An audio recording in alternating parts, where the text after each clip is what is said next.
Hola, probando, aquí les muy bien. Mi nombre es David Alfonso Varela Ramírez, soy guía de aquí del Museo del Ferrocarril y me encanta platicar con las personas, platicarles experiencias y más sobre la locomotora que tengo aquí a mis espaldas.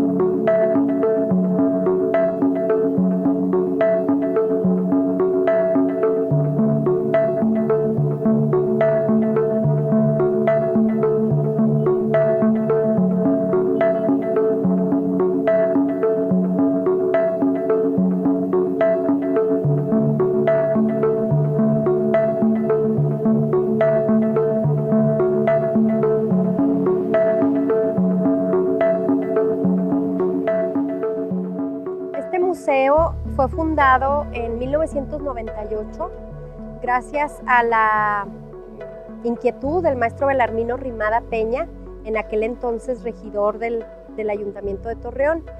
Hace 20 años este museo se creó con la finalidad de rendir un homenaje a los hombres y mujeres del Riel que pues trabajaron en conjunto para lograr que esta ciudad fuera próspera y latente en el norte de nuestro país.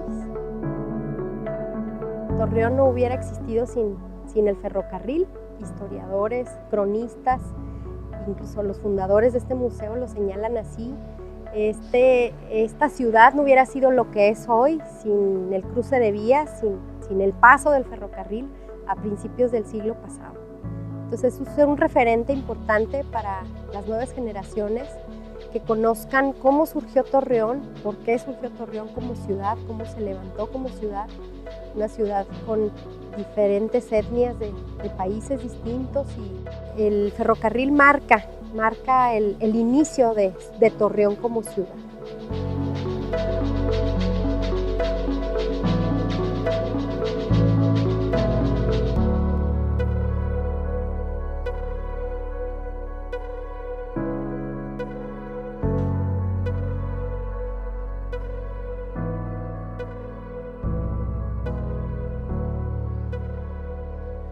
Empecé a trabajar muy chico en Ferrocarriles Nacionales de México como empleado emergente.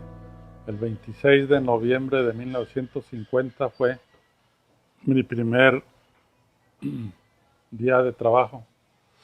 No trabajaba todos los días porque era emergente. Y hasta el 30 de octubre de 1953 se me tomó ya como empleado extra de ferrocarriles al cumplir con los requisitos de ingreso y sindicato. Pues muy chico porque aún estaba en la primaria cuando hice mi primer servicio, el 26 de noviembre de 1950, en la categoría de mensajero de oficina de telégrafos del departamento de oficinas de ferrocarriles. Y posteriormente, en 1960, el 11 de agosto de 1960, después de ir a pasar un examen teórico práctico a la Ciudad de México, al Instituto de Ferrocarriles, de Capacitación de Ferrocarriles Nacionales de México. Me hice telegrafista. Nuestro escalafón era sistemal, de tal manera que podía uno aplicar a trabajar en cualquier parte del sistema ferroviario de la República Mexicana. Podía uno trasladarse de un día para otro, de Torreón a Chihuahua, a trabajar en Chihuahua, a Ciudad Juárez, a Monclova, Aguascalientes, Felipe Pescador. Y en el año de 1969, estando de telegrafista de planta en el Salto Hidalgo, una estación que está a 63 kilómetros de la Ciudad de México rumbo al norte. Ahí me hice jefe de estación en el Instituto de Capacitación Ferrocarrilera, con antigüedad de agosto 11 de 1969. Posteriormente, en 1978, me hice inspector de telégrafos y teléfonos y finalmente en 1995 me hice despachador de trenes, jubilándome en el año de 1999, en octubre de 1999, durando pues alrededor de 48, 49 años de antigüedad trabajando para Ferrocarriles Nacionales de México, nada más de 1998 al año octubre de 1999, trabajé ya como despachador de trenes para la empresa Ferromex, renunciando en octubre de 1999, el 30 de octubre de 1999, jubilado hasta la fecha.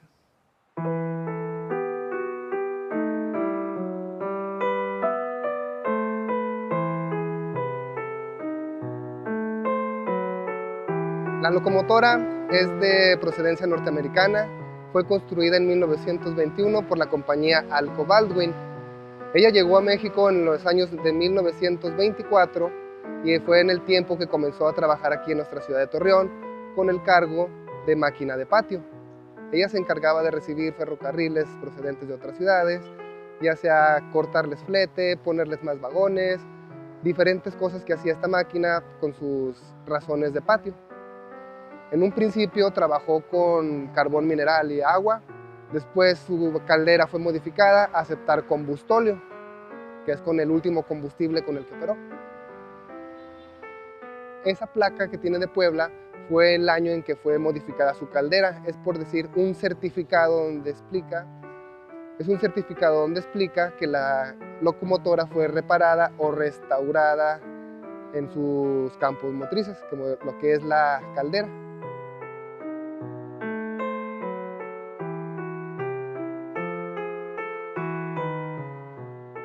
La forma en la que operaba esta máquina era operada por 3 personas, por un maquinista, un garrotero y un fogonero. El maquinista se encargaba solamente de la conducción de la locomotora en esta posición, el garrotero en aquella otra posición, auxiliando al maquinista, y el fogonero en esa parte, que es donde se encontraba para siempre tener encendida o con calor nuestra caldera o el hogar de la máquina, es con el nombre que se le conoce comúnmente por los ferrocarrileros. Y aquí tenemos lo que vendría siendo el acelerador de la locomotora. Esta barra se llama regulador de vapor y con ella se aceleraba la máquina tanto en reversa como en avance normal hacia adelante. El maquinista la llevaba hasta una posición donde alcanzara la velocidad deseada, al igual en reversa, y con estos otros nos frenaba la locomotora. Con este se llama válvula de aire y con esta frenábamos todos los vagones que traíamos enganchados, si es que traíamos, y con este solamente frenábamos la locomotora. Tenía sus manivelas que podía ir frenando gradualmente, diente por diente, hasta frenar por completo nuestra máquina. Aquí tenemos nuestro famoso silbato, que es el que nos da el aviso de que va acercándose un ferrocarril.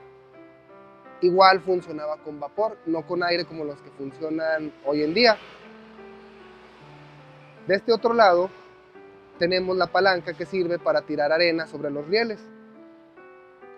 Con ella se tiraba la arena a los rieles, ya sea cuando la máquina se encontrara muy pesada, los rieles mojados o congelados, para que la máquina no patinara y alcanzara una fricción para poder avanzar, se tiraba la arena, al igual en frenos de emergencia, era para que la locomotora se amarrara.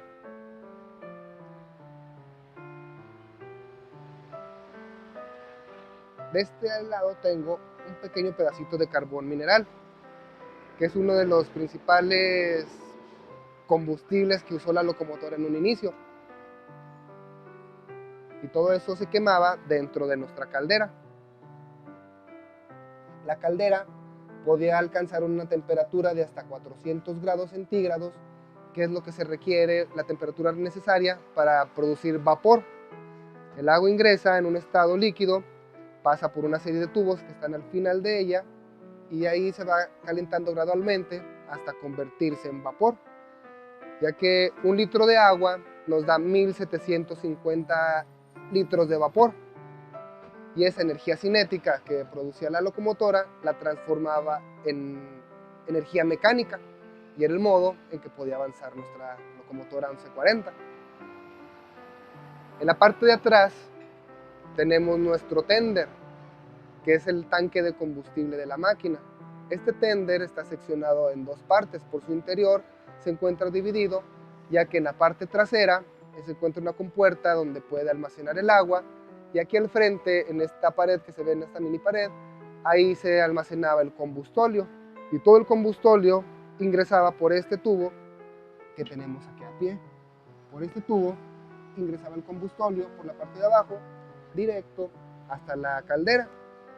Ahí se quemaba, ahí se producía el calor necesario, se obtenía la energía deseada y la máquina podía entrar en función. De este otro lado tenemos nuestro termómetro, que nos avisaba o nos daba la señal de cuánta temperatura había dentro de nuestra locomotora, de nuestra caldera, perdón. Y aquí tenemos nuestro medidor de agua para nuestro tender. Se dice que la locomotora, si estaba en este punto de agua, nunca debía ser encendida, ya que había la posibilidad de provocar algún accidente. La locomotora tendría que estar en este nivel de agua o un superior hasta casi llenado. Era el modo en que podía estar funcionando normalmente. Y de ese modo era como funcionaba nuestra locomotora Alco Baldwin de 1921.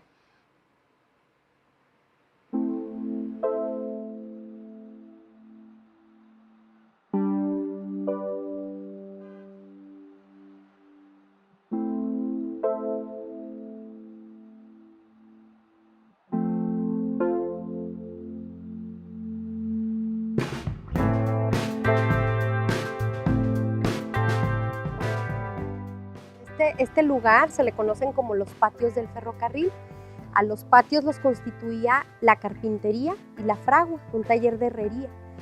En este lugar trabajaron hombres y mujeres del riel, como ya te dije, vecinos de la colonia antigua aceitera y prósperos y trabajadores hombres que trabajaban de gallo a grillo, como dicen, ¿verdad? Entonces este espacio está lleno de historias porque precisamente pues, era un referente importante en el ámbito del ferrocarril, los patios, ¿verdad? Aquí estaban los mayordomos de patio, herreros, carpinteros, y a mi izquierda se encuentra el coche campamento, que fue un lugar especial hasta 1998 porque ahí vivió el reparador de vías. Hasta 1998 él dejó el coche campamento, el lugar donde vivía con su familia, para dejarlo como patrimonio o como acervo del Museo del Ferrocarril. Entonces, pues guarda muchísima historia este lugar, guarda memorias y cultura ferrocarrilera sobre todo, ¿verdad?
nombre es Humberto Niño.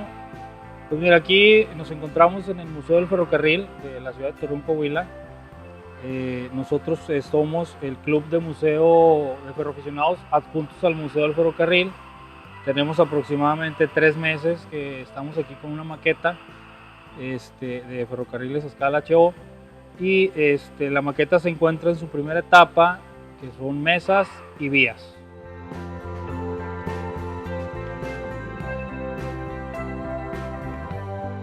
Una parte es por hobby, otra parte es por herencia. Yo soy ferroaficionado. Por ahí comentan que algunos de mis abuelos fueron maquinistas, y tíos por parte de mi mamá y por parte de mi papá fueron ferrocarrileros. Pues no es más que nada dinero, es pasión, es algo que me gusta hacer, y pues obviamente se van adquiriendo las cosas poco a poco y vamos dándole a lo que se necesita. Mira, yo tengo ahorita 8 máquinas diésel de diferentes esquemas, de diferentes modelos, y una máquina a vapor que es la Big Boy. Todas son en el modo digital, interaccionan con la cuestión de luces, con las cuestiones de sonidos, y trabajan de manera independiente cada una. Tengo 2 máquinas que son las SD40, que corren ahorita actualmente en la línea Coahuila-Durango. Por aquí tenemos 2, que es la numeración 7840 y la 7834, modeladas a esta escala, ¿va? Se puede decir que a lo mejor son las máquinas que en escala HO no hay. Entonces, por mi parte, yo conseguí las cosas para poder modelarlas a esta escala. Sí, en una de las 4 caras de la maqueta estamos en pláticas con el municipio de Torreón para poder recrear lo que es, o modelar, la estación antigua de Torreón, que era la más grande. La semana pasada por ahí se platicó ya con los representantes del municipio, pues para empezar la construcción de la estación a escala, que lo que se le está pidiendo es que sea la misma escala para poder jugar con los trenes y poder interactuar con lo mismo, no salirnos de la escala. Entonces quedaron de darle una similitud o una aproximación a lo que es la estación antigua. En las otras 3 caras, lo que es el lado norte va a llevar una parte que es totalmente desierta, porque vivimos en un área semidesértica o desierta. Y en la parte sur vamos a llevar un paradero de camiones. Por ahí también tenemos aproximadamente unos 30 camiones de diferentes modelos, de diferentes años, a la misma escala que yo he modelado y he ido consiguiendo. Se puede decir que hay algunos modelos de camiones que no hay, y hemos ido consiguiendo los modelos, se han ido pintando, se ha ido trabajando, y van a estar también aquí en la maqueta, ¿vale? Fíjate que esa fue una de los objetivos por parte mía, crear el club de ferroaficionados, que en cierto modo la ciudad de Torreón no lo tiene, y si lo tiene no se han dado a conocer. En algunas otras partes de la República, por mencionar algunas, Querétaro tiene su club que está en la antigua estación del ferrocarril.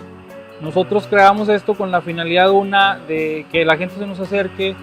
Si hay personas que les gustan los trenes en todas sus modalidades, lo puede ser fotografía, video, incluso las escalas, son bienvenidos. Y el segundo objetivo es ayudarle al museo a darle difusión de lo que son los trenes.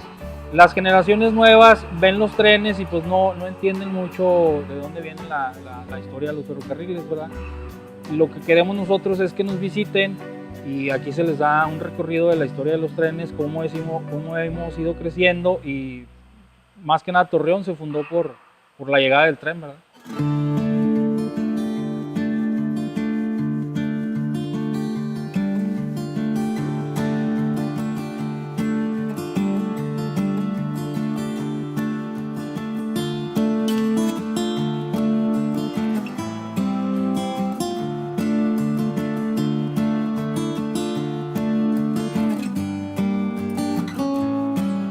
La oficina de telégrafos, había varios tipos de oficinas de telégrafos. En una oficina terminal,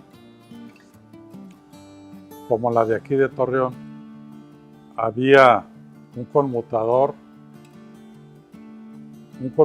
donde se podía poner en servicio a los telegrafistas que laboraban en esa oficina terminal, que trabajaban con Ciudad Juárez, trabajaban con México, con Durango, Aguascalientes, Monterrey, Monclova, en una terminal donde había mesas telegráficas con magnetas de línea, sonadores de 150 ohms y de 4 ohms para el circuito local. Sí. Con esta llave en sí lo que se hacía era cortocircuitar las baterías de una estación terminal o de una oficina terminal a otra oficina terminal, por decir, de Torreón a Jiménez. Movías esta llave, transmitías esta llave, la cual originaba un campo magnético en estas bobinas. En sí lo que hacías al operar esta llave era una llave transmisora, era cortocircuitar las baterías de una terminal, de una oficina terminal a otra terminal. Cuando no había estas oficinas intermedias, había la caseta y si necesitaban comunicarse con el despachador que estaba controlando su movimiento por medio de órdenes de tren, se comunicaban con el despachador por medio de ese tipo de teléfono, el cual constaba de una alimentación de 4,5 volts con baterías, con pilas de 1,5 volts, pero de 30 amperes.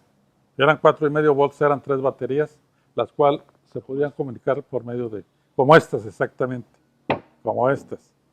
A los trenes, como era nada más una sola vía para el movimiento de trenes, había que encontrarlos en una sola vía, donde hubiera escapes en el cual tuviera la capacidad necesaria para que se libraran los trenes que venían de una dirección a dirección opuesta, ya sea al sur o al norte.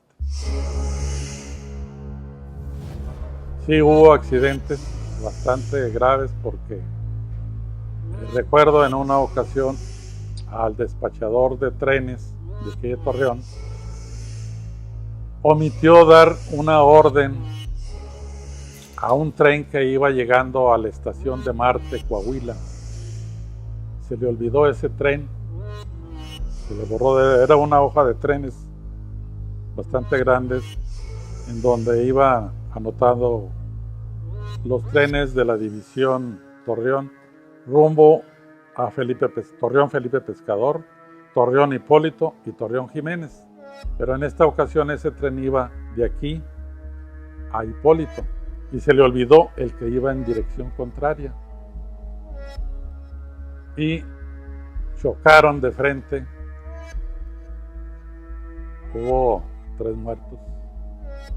El ayudante de maquinista y 2 garroteros que componían la tripulación del tren. Era un tren petrolero, aun cuando ya no llevaba petróleo, llevaba ya puro equipo vacío, con rumbo a Tampico, ya lleva puros tanques vacíos.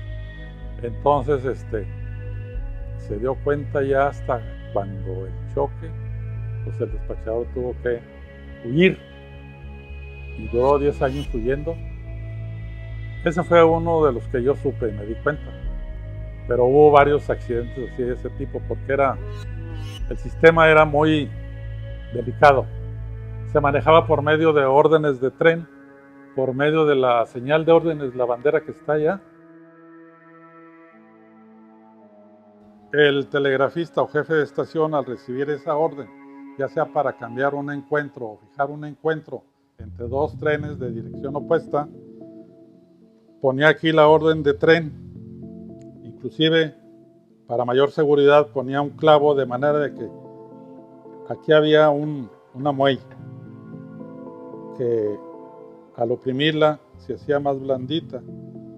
Y si no tenías órdenes para ese tren, la ponías en el color blanco, bajaba la bandera de la señal de órdenes al blanco, se ponía la bandera así y el tren pasaba, porque el tren tenía que pedirte vía libre por medio del silbato de la máquina. Daba 4 silbatos para pedir vía libre, pero a veces era tanto el volumen de trabajo que tenías que recurrir al sistema telefónico, pero más al telegráfico, que era porque a veces no fallaban las campanas que operaba el despachador de aquí de la terminal en Torreón a una estación intermedia, por decir, a Bermejillo, le fallaban, y entonces tenía que valerse del telégrafo. Y ahí está, llame y llame, y a veces estaba el jefe de estación vendiendo boletos y no contestaba de inmediato, y era desesperante para el despachador, los trenes moviéndose, y él tenía que cambiar el punto de encuentro, o darle un derecho sobre otro tren, simplemente, porque el movimiento de trenes era muy complejo. Los trenes de pasajeros tenían prioridad sobre los trenes de carga. Los trenes rumbo al norte tenían prioridad sobre los trenes rumbo al sur. Entonces los trenes de carga tenían que andar librando constantemente a los trenes de pasajeros con 10 o 15 minutos antes de su horario establecido en un itinerario.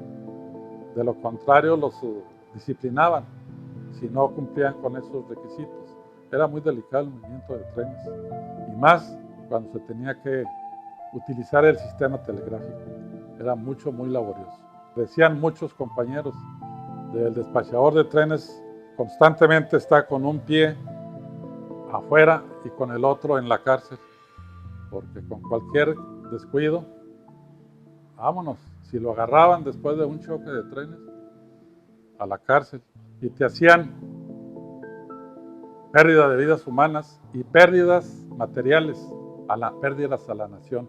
Te cobraban todo el equipo dañado, las máquinas, no, era una cosa que por eso muchos mejor preferían, después de un accidente de esa naturaleza, preferían echarse a huir por 10, 12 años, hasta que perdía ahora sí su vigencia el castigo a que se había hecho acreedor mediante ese tipo de accidentes.